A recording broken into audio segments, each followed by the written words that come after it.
and welcome back to A Better World. This is your host, Mitchell J. Rabin, and I'm very glad you're joining us again today. Today we're going to have another very interesting show because we have invited to join us here in our studio Dr. Farokh Master. He is a homeopath, in fact a classical homeopath from India, from Bombay, and he travels around India teaching, giving training, and actually donating a lot of his time to various hospitals there, seeing patients for free. He has clinics in which he does that routinely. And he also comes to New York and to the United States to continue on his work with patients as well as training and teaching. He is a very interesting man who has had a world of experience. He's one of the leading homeopaths really in the world, and he has been honored for this in many ways, including in the Royal Society of England. So it's really a pleasure and an honor to have him on the show today to talk with us about homeopathy, which is quite an old practice. Of course, many of you know it was begun by Samuel Hahnemann. And interestingly, some say he was a German Jew. And in this case, it was a healing methodology that went from the west to the east. Usually on this show, you're used to hearing about different kinds of techniques and methods that go from the east to the west. So I think it has an interesting aspect to it in that way as well. And as you know, on A Better World, we'd like to explore the different modalities of helping people heal and awaken. So in that way, what we're talking about today is completely up the alley of what I really like to bring to all of you.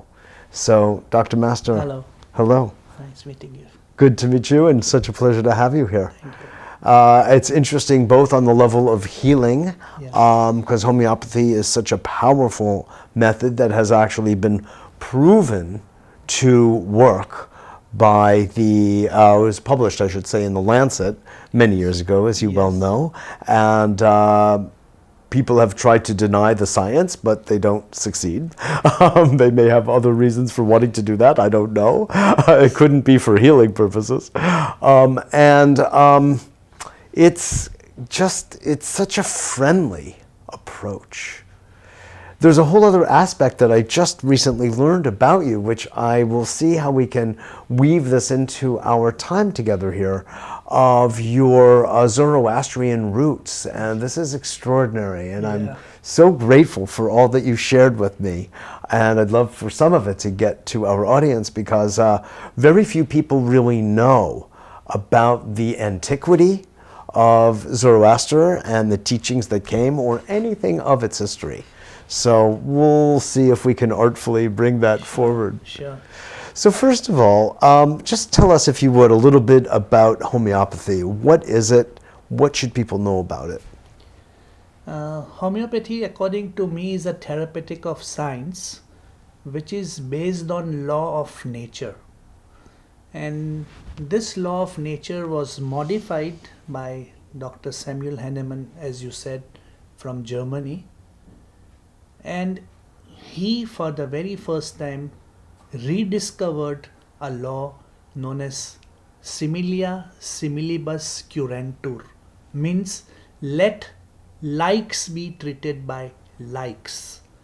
If I have to still further explain, I would say that if you have a diarrhea, then you should take a medicine which in its natural origin will produce diarrhea. So this is the law of similars. Law of similars.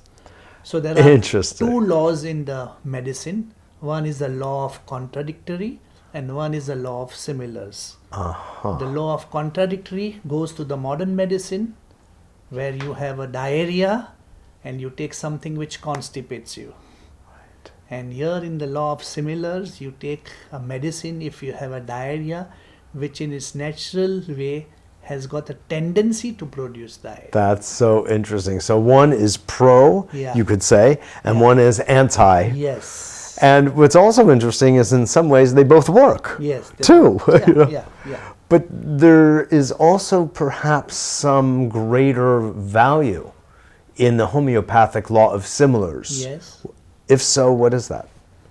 Uh, the most important thing was that after discovering this particular law, the Samuel Hahnemann defined many fundamental principles that governs the science. And one of the most important fundamental law which he discovered was the law of individuality.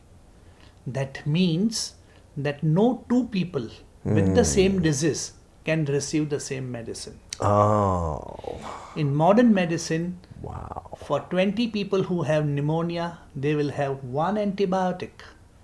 But here in homeopathy, with 20 people of pneumonia, we'll have 20 different medicine, purely depending on their constitution. Thank you, Dr. Hahnemann. In other words, what we today call bio-individuality. Yes. And because of my background in psychology, I prefer to call it individual psychobio-individuality, because everyone has a certain psychological type as well, signature, if you will, as well as biological. Fascinating. So you will treat not the disease, but truly the individual. Yes. And not only that we only identify the individual, but we also try to individualize the cause that has really affected the individual. So that is also very, very important. Suppose if a person is suffering from depression due to disappointment in love, he receives one medicine. But suppose the depression comes in due to loss of finance, then another medicine comes. Because the cause here is also equally important. So we try to find out the cause, we try to identify the individual beyond the disease, and this is what is the charm of homeopathy. Oh, the charm. That's a very nice way of putting it, exactly. Yeah. Of course, the individual becomes the individual because of the very nature of the causes causing his reactions and perceptions to life experience. Yes. Very interesting. Can you give us an example of the differences in treatment of one individual to another, yet with the same generic disease? Let me give you a very common example. Since I see many cancer patients in my practice, Yes. I will give you an example of a cancer patient. Perfect. Let's say there is a man who is a family-oriented person, and suddenly some of his family members turn against him and try to destroy him. And then later on he is diagnosed with the cancer of the colon. So he receives a group of medicine which has that kind of feeling that he is being betrayed, he is being disappointed by the person on whom he is emotionally dependent, and that is his family. As compared to another case of the cancer, a same type of cancer in an individual of the same age, but here the cause is quite different. In this second case, the cause is that this particular person had a big problem in his ambition. He wanted to achieve some goals in life, but he could not achieve. And as a result, there was a frustration, there was a lot of resentment, and then ultimately he develops cancer of the colon.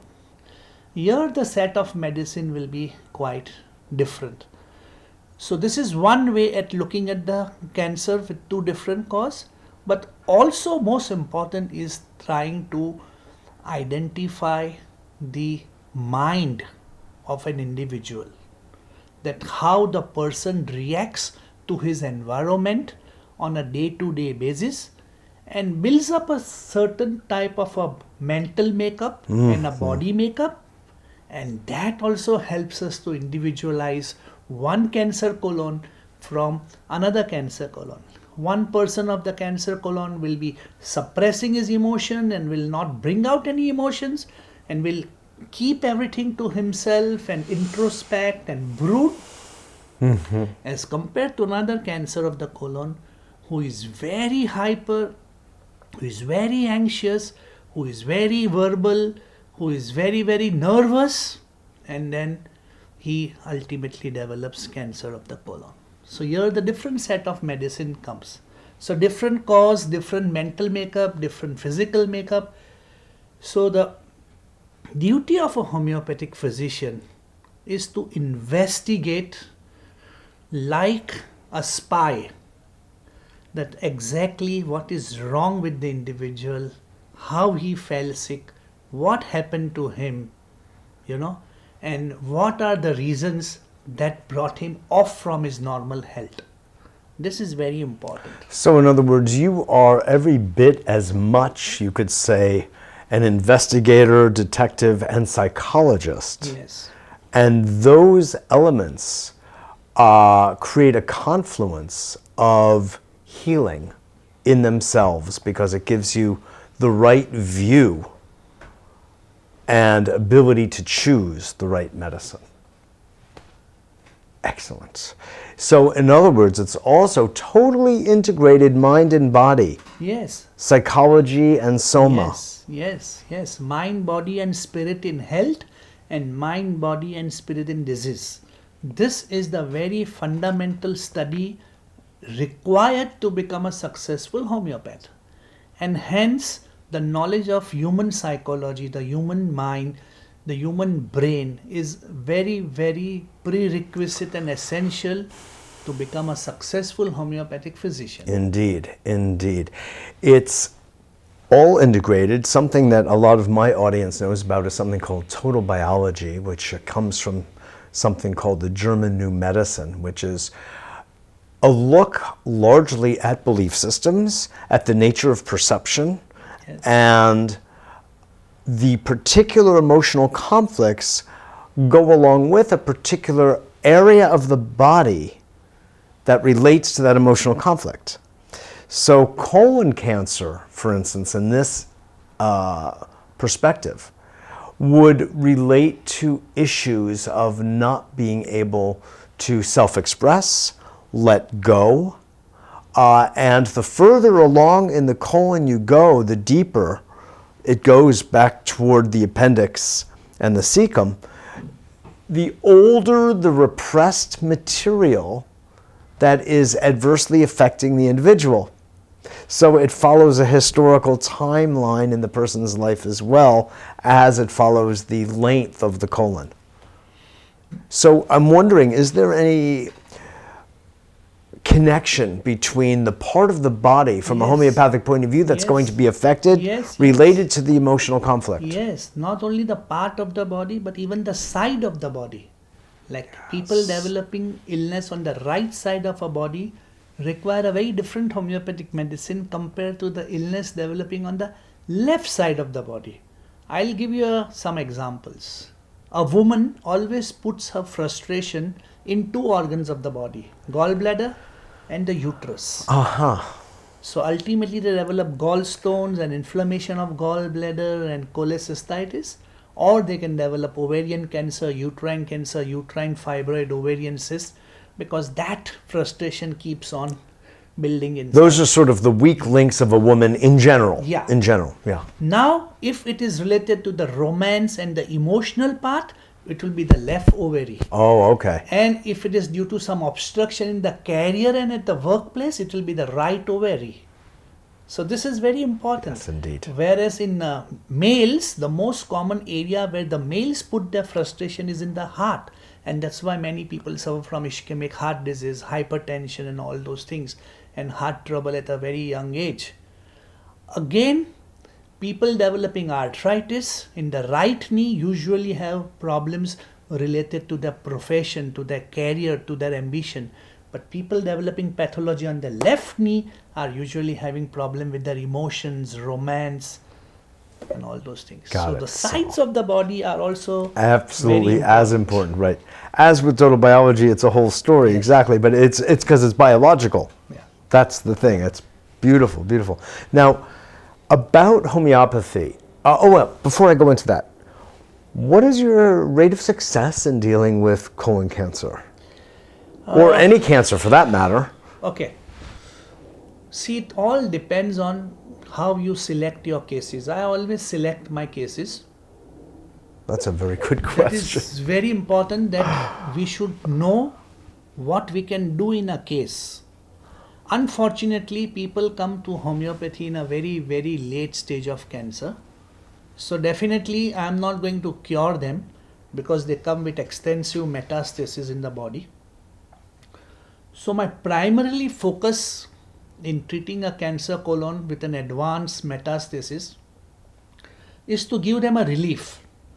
Is to give them a relief in such a way that they can live a life with dignity and they can die with dignity. Homeopathic medicines are without any side effect. They are very cheap. You don't have to spend a lot of finance over it. They are very simple to take. And hence, this is the greatest advantage that in a terminally ill cancer patient, homeopathy can work wonders. And if you ask me in that the success rate, it's more than 80%. But if you ask me that in a very... So you're saying that would treat the pain, yeah, if there is it pain. can be pain, discomfort, symptoms, constipation, diarrhea, bleeding, gaseous I see, distension, yes. no appetite, loss of weight, depression, all those that accompanies the cancer of the colon, you can treat them very well with homeopathy and the success rate will go above 80%. Will it also help to detoxify the body from things such as chemotherapy and radiation? For sure. For sure. We have a lot of medicine homeopathy to counteract the negative effects of the chemotherapy, thereby not even disturbing the good effects of chemotherapy, and to counteract the side effect of radiation, thereby again not destroying the good effects of the radiation on the human body. Yes, we do get lots of patients in my practice who come to me for such type of reactions. Now, how about in the case, Dr. Master, of people who come to you from the beginning of a diagnosis of cancer, colon or otherwise? See, I would say that the incidence of the people who come to me very fresh, very newly diagnosed is less than 2% in my practice. So the statistics is very low.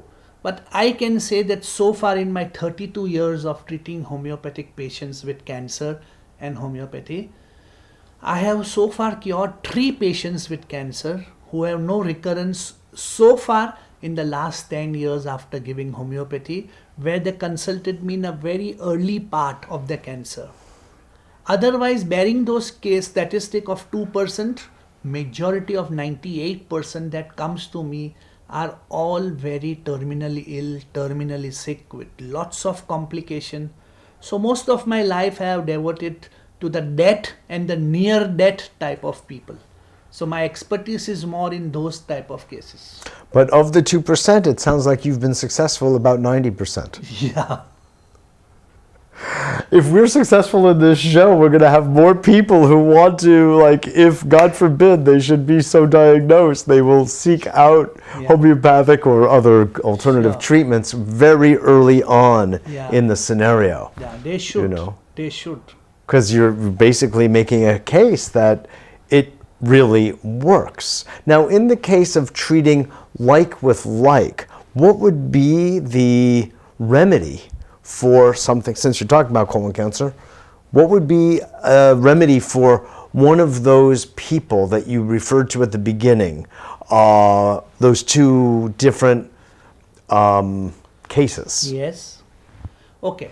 See, there are more than 5,000 homeopathic remedies in the Materia Medica or the homeopathic pharmacopoeia. And these are all based on natural substances, is that correct? These are all based on natural substance. Some of the homeopathic medicines are made from minerals, some are from the vegetable kingdom and the plant kingdom, and some are from the animal kingdoms.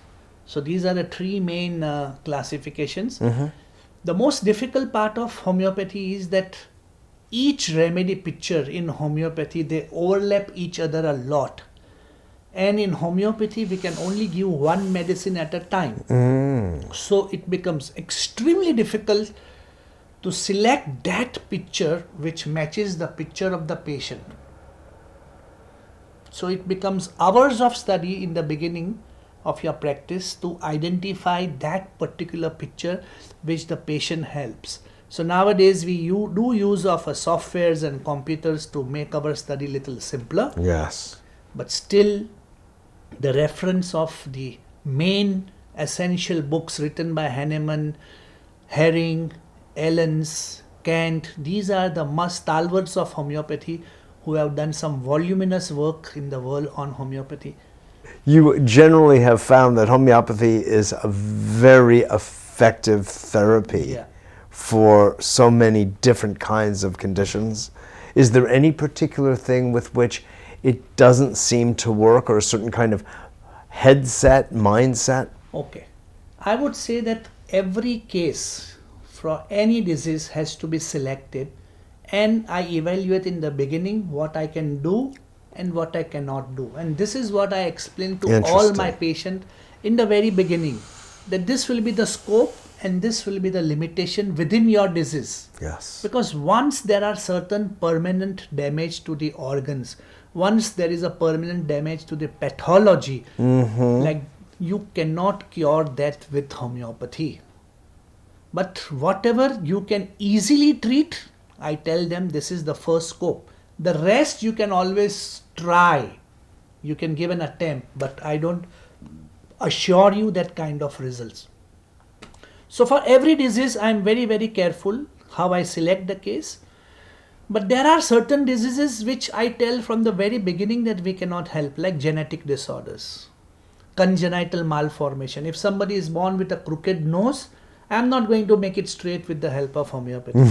If somebody has no hair from the birth, I'm not going to grow his hair. If somebody has no vision from the birth, the vision is not going to come back. In cases of mechanical injury, like fractures and all those things, you really need operations to join the bones. Or if there is a hernia, you really need something to push it back and put a mesh. Yes. Or if there is a hydrocele very big, you need to remove the fluid and do it, So there are many, many mechanical things which needs a surgical approach or a non-homeopathic approach. So that's a second basically limitations of homeopathy. The first limitation was a congenital malformation and genetic disorders. Other than these two disorders, homeopathy has a role to play in every other disease. But as I said, with you're knowing fully well your limitations, because I never give a false hope to people, because that will destroy my science. Sure. And I'm very, very concerned about the reputation more of my science than about me. Oh, that's very healthy. In terms of health, is there a homeopathic remedy that will help to support and optimize health? Why not? In other words, rather than shifting from the pathology model for a moment, Sure. is there something that will optimize Yes. brain function, heart Yes, function, yes, organ yes. function?